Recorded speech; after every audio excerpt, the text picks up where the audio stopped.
What's going on, ladies and gentlemen? My name is Peter Katani, and I'm here to continue the Set 8 review. Now we're going to do blue, after that we're going to do green, and then black. So we're going to get into blue, but before we do, we got to make sure we talk about Dallas. Set 8 is going to be completely legal over there. We just got a ban list, so, we shouldn't see too much Shenron. And it's going to be a great time. It's going to be November 23rd and 24th. If 23rd didn't work out so well for you, at least on the 24th, we're going to have a team case tournament. Got to get your hand on this product. At least that's an opportunity to play with the team and try to win a case. So I hope to see everyone there.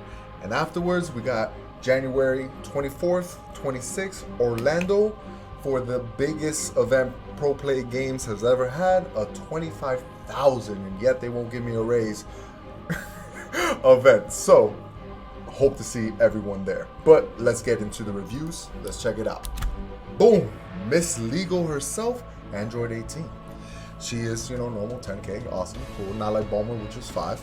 And she has, when placed in the leader area, choose up to one Android 21 scheme from your deck and activate it, okay? Sooner or later, we're going to find out what that card is. For what I know, it generates tokens. That's all I really know about that card.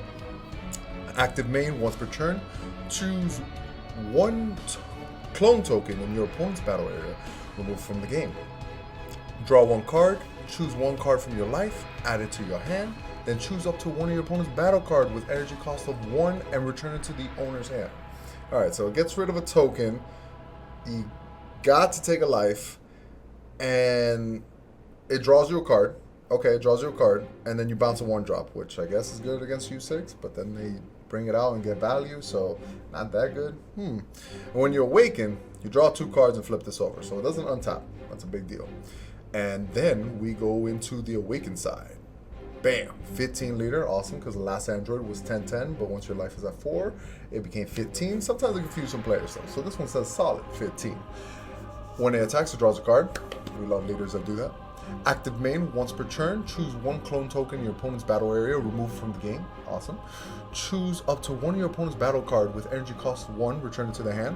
Why does it keep doing that? Then reduce the combo cost of all blue and green cards in your hand and battle area by 1 for the duration of the turn. Alright. Okay.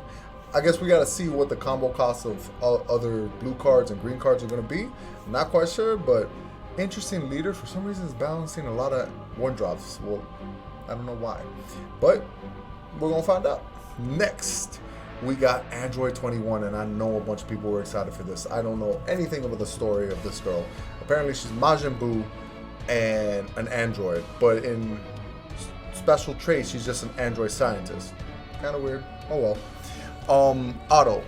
When you place this in your leader area, choose up to one Android 21 scheme from your deck and activate it. Okay, so that card's very popular apparently. Activate once per turn, choose one clone token in your opponent's battle area, remove from the game, draw 1 card. Then choose one of your opponent's battle card with energy cost 1, turn to the hand. Then at the start of your opponent's next main phase, choose up to one blue-green multicolor card in your energy, switch it to active. That looks a lot like Android 18, so we're going to read that one more time. The front side, I know you bounce, you draw a card. You draw a card, you take a life, you bounce a 1-drop, and return it to the hand. This one is, you draw a card, then bounce a 1-drop, and then untap, so you don't have to take a life like that. Okay. And this one is when your life is at 4 or less, you draw 2 cards and flip it over. So it doesn't have a self-awakener in this one. So 18 looks a little better because I hate putting self-awaken cards. Sometimes you gotta do it. But so far, 21 doesn't have a way to self-awaken. And then we flip it over. Bam, gorgeous. And the trait is still Android Scientist. I wanted to see Majin Buu so much because that looks like Majin Buu. Look at that, that's gorgeous. And it's active main, once per turn, choose one clone token in your opponent's battle area, remove from the game. Draw 1 card, cool. Then choose one of your opponent's battle card with energy cost 1, return it to the hand. Then at the start of your opponent's next main phase, get to untap. It's the exact same thing. It's the exact same thing as the other side. Like, word for word, it didn't do anything different.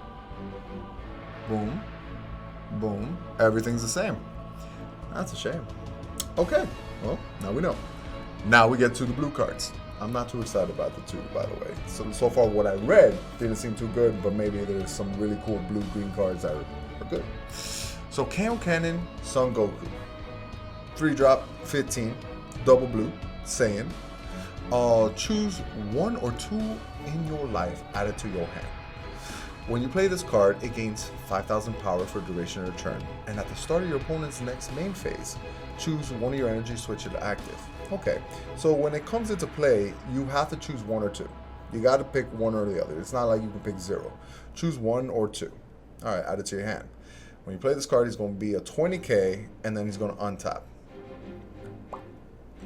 It's okay. It's not bad. I've seen worse. Like the last 2 leaders are red, but it's decent. Then we're gonna skip the next one. Boom, and now we got a 3-drop, 15, 1 blue. Saiyan Son Goku, not BR. Very important to know that. Auto: when a battle card is returned to a player's hand by a skill, if this card is in your battle area, you may play it from your hand. Pretty cool. That auto, I'm pretty sure, works on your turn and your opponent's turn. Anytime something gets bounced, you can just play it. Cool. Active main for 1 blue. Send this card from your drop area to your warp. Choose 1 blue battle card with energy cost 3 or less, or up to 1 of your opponent's battle card with energy 3 or less, and return it to the hand. Pretty cool. So it can bounce your own cards, or it can bounce your opponents. And if you bounce your opponents, if you have another copy in your hand, you can bring out a 15k for free, just for 1 blue. That's kind of cool. Not bad. I love these graveyard effects. The ones that work in the discard pile and you can activate them, they're really interesting, and I want to see where it goes in this game. Next, we got Supreme Technique Son Gohan. Well, Son Gohan adolescent is very important. You know, I like blue, so makes sense. Say an Earthling costs 1 blue, and it's a 2-drop. Active main once per turn. Choose 1 clone token from your opponent's battle area, remove it from the game. This card gains 10,000 power and critical for the duration of the turn. So it's a 2-drop that if you remove these clone tokens, that apparently both of them start with 21 scheme, and from what I know about that card, it gives them tokens. So you bring this out, you can remove the token so you don't get punished. Okay, that's not bad. Interesting flavor. And it's a 20k critical. Not bad. It's not great either. Let's see. Son Gohan, calling for help. When doesn't he? It's a 1-drop Saiyan, Son Gohan Youth. Auto: when you play this card, look at the top 5 cards of your deck. Choose 1 blue or green Son Goku or Piccolo amongst them. Add it to your hand, shuffle your deck. That's not bad. Checking top 5 isn't bad. The fact that it's a 4,000 power, it's kind of weak. If it was 5,000, be good, because then it can attack other 1-drops that are 5,000. 4 is kind of weak. I don't know how good this is going to be. Next, we got Supreme Technique Vegeta. 2-drop, 1 blue.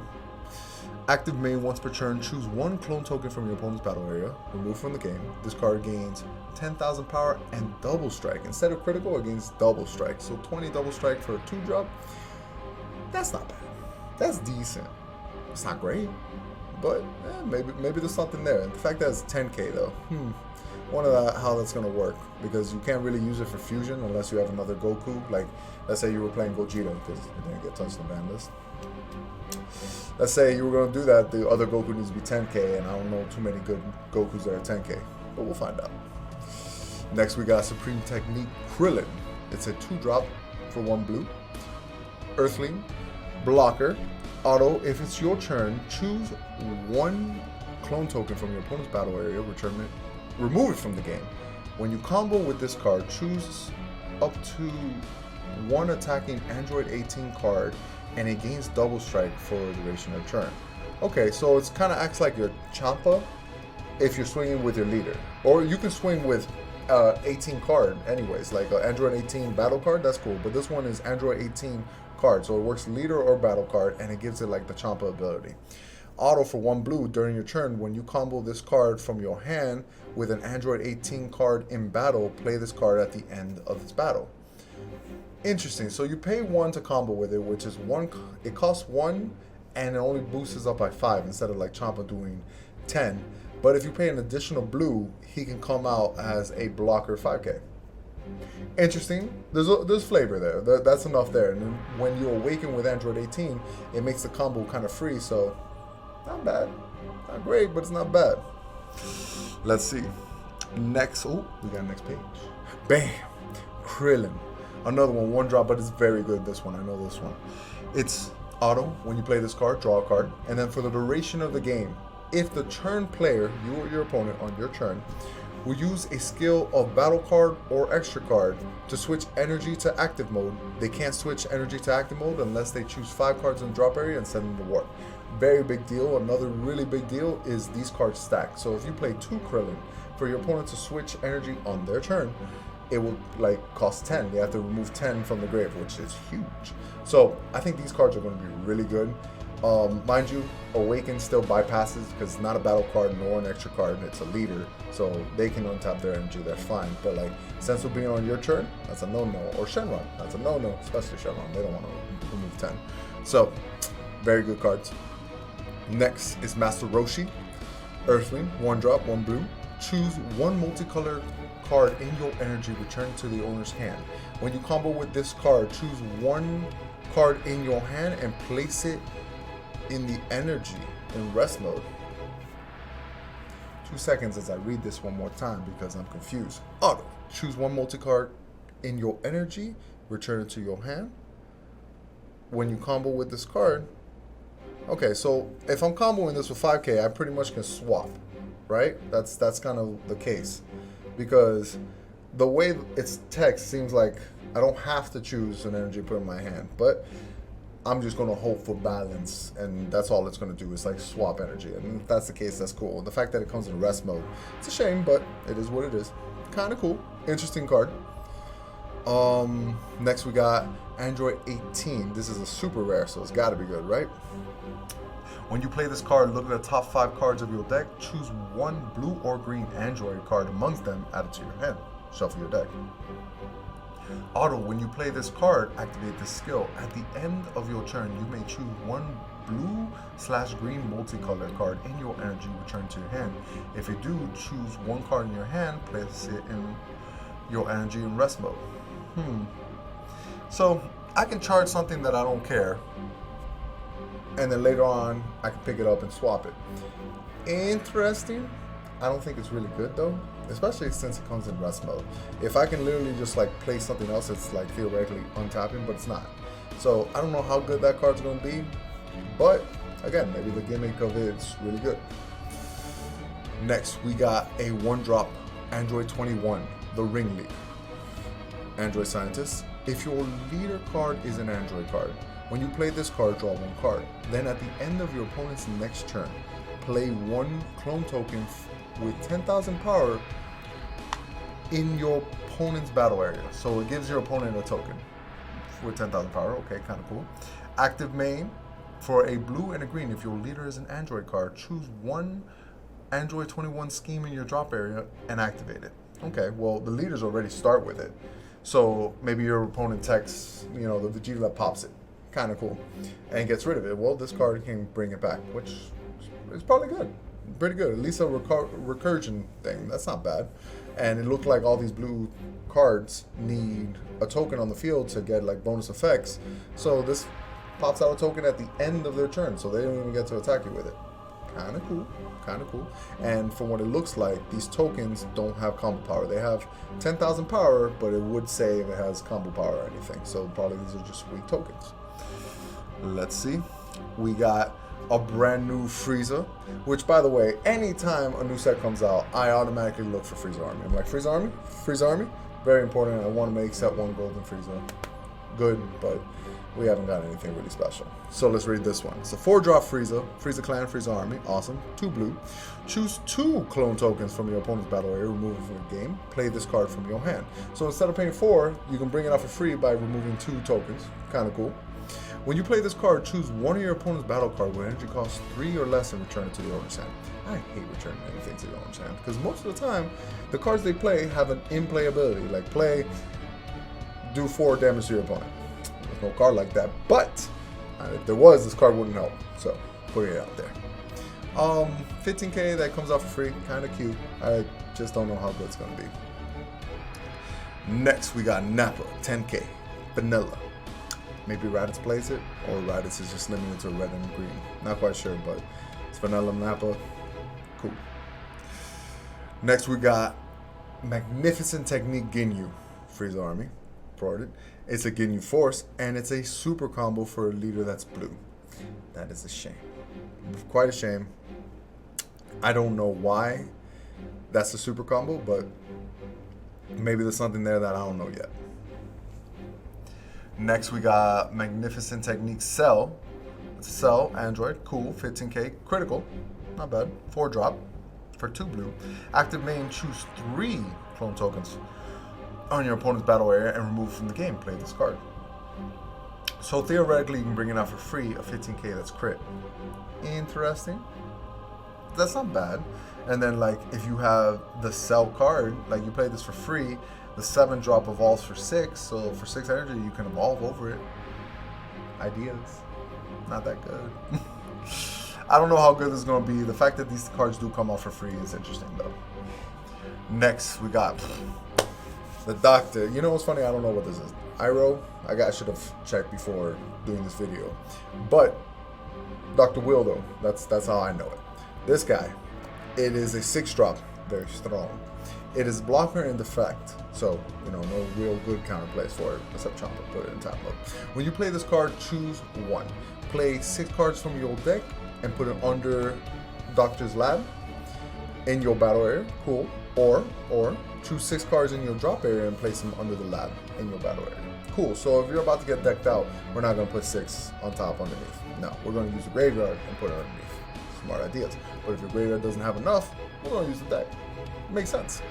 Auto, once per turn, when you activate blocker, switch this to active mode. So it can block and then block again, but it doesn't have barriers, so it can be removed. Fact is, you play it and you want to put cards under this lab because it has a great win condition. In this video, we're not going to see it, but in the green video, we will. Next, Doctor's Lab. Again, I don't want to mess up. I think it's Euro, but we're going to say Doctor's Lab. Work with me, guys. It's a 6 cost. You will never go and pay 6 because, spoiler alert, the leader gets to play this automatically for free. Yay. It's a field card. Your battle cards cannot be switched to rest mode by your opponent's card skills. And you can only use blue or green card skills to place cards underneath this card. Very cool. Very cool. Permanent. This card cannot be removed from the battle area by your opponent's card skill. That's huge, but that's like huge because there's so many like field removal. Even set 1 Broly can remove field cards, but like this skill protects it completely. It's going to stay on the board the whole time. And then active main, for paying 2, you can choose one of your opponent's battle cards with energy costs 4 or less and place it underneath this card. So you completely remove it. So, little hint, by the way, the Broly chain in Star Deck Broly, 1-drop, 4-drop, 6-drop, all that stuff, cool. If they're in 1 or 4, when you pay 2 and you suck it up and put it under this, they can't ride a chain anymore. But it triggers on my side. Like when it leaves, it checks what side it is, and that's the ruling. It's the exact same thing like Toa. When they would take 1-drop Broly with Toa, it wouldn't trigger. Same ruling. This guy is good against Star Deck Broly. Interesting. Next, we got Android 21 Scheme. This was important. We need to know what it does because 2 leaders start with it.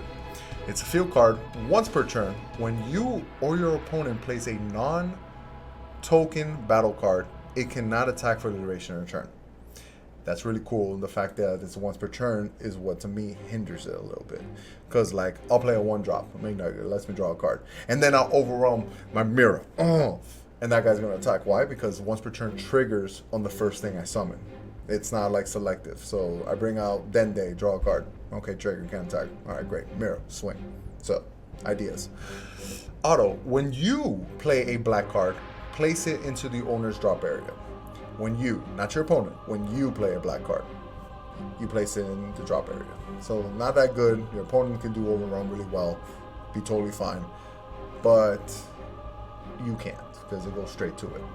And then auto, at the start of your opponent's main phase, play 2 tokens with 10,000 power in your opponent's battle area. Now mind you, when your opponent plays a non-token battle card, so these tokens are going to come out, and if I'm not mistaken, they can attack. It can't attack for the duration of the turn.